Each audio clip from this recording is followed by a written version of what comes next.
If fear is holding you back to fully dive into a more frugal and minimalistic lifestyle, for the fear of not being able to buy yourself things, that's not entirely true. I do buy things, it might be looking different. Family often ask me, Nina, are you ever buying stuff for yourself? And the answer is yes. There's just another way of doing it, and more a conscious way. And I hope I can bring that closer to yourself for your daily habits and the way you consume and buy things, maybe in the future or even tomorrow. I welcome you back here on Ladies Mental. I'm so grateful for you. The last video I've released resonated with so many of you to have a more mindful space for yourself, for your authenticity, more space and joy to implement in your own life. Feel free to subscribe. I can follow along in the community and we can build something truly meaningful to each of us, and that my tips and habits that I share here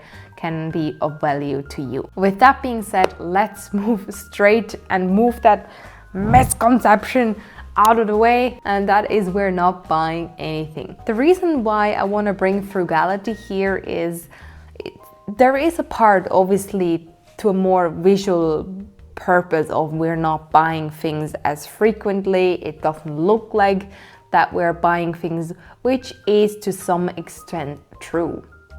But the reason of that is we practice a mindset shift of that object doesn't need to bring us such validation or happiness, the dopamine that we get from buying things.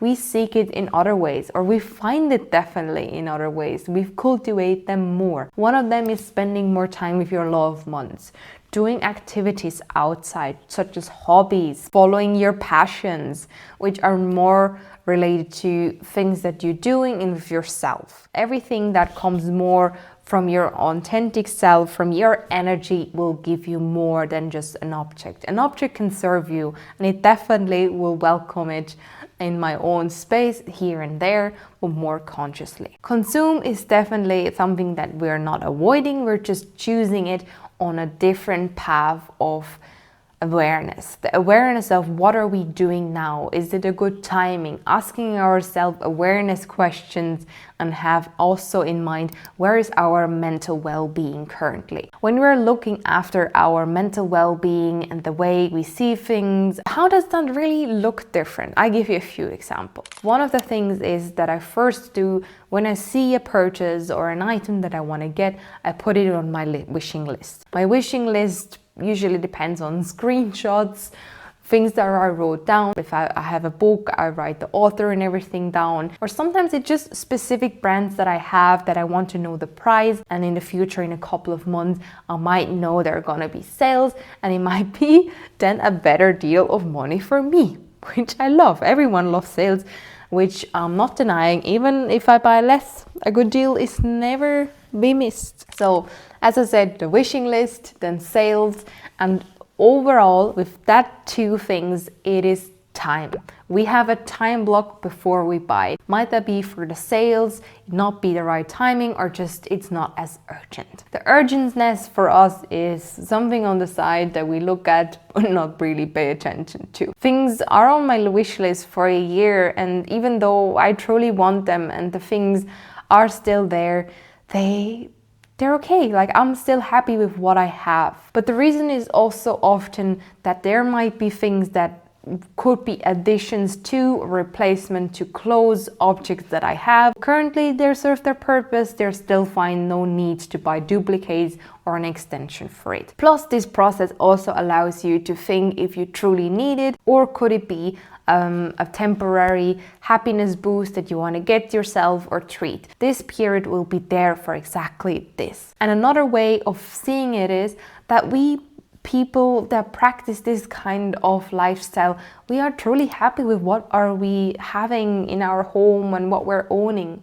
such as clothes and our wardrobe. I am happy to create outfits and exchange, have color palettes that I know I can combine so many things, and it's easy for me to do so. I feel comfortable in them, but they're not following any kind of trend. I just pick out what serves my own style. The rotations of my clothes are not as frequently, and I have also a rule in and rule out. So every time a new item comes in, something else has to go. from my closet, and that implements for the whole household, whole environment, everything that is attached in some way or that I own will be following this process of the 1 in, 1 out rule. I can't live without it and I will not live without it. It will give me the consistency that I know if something new is arriving or coming at my doorstep, something else is going away. For me personally, has to do with energy. A new object or things that I'm gonna welcome is bringing new energy, so I can also let go of something. So it's kind of that yin-yang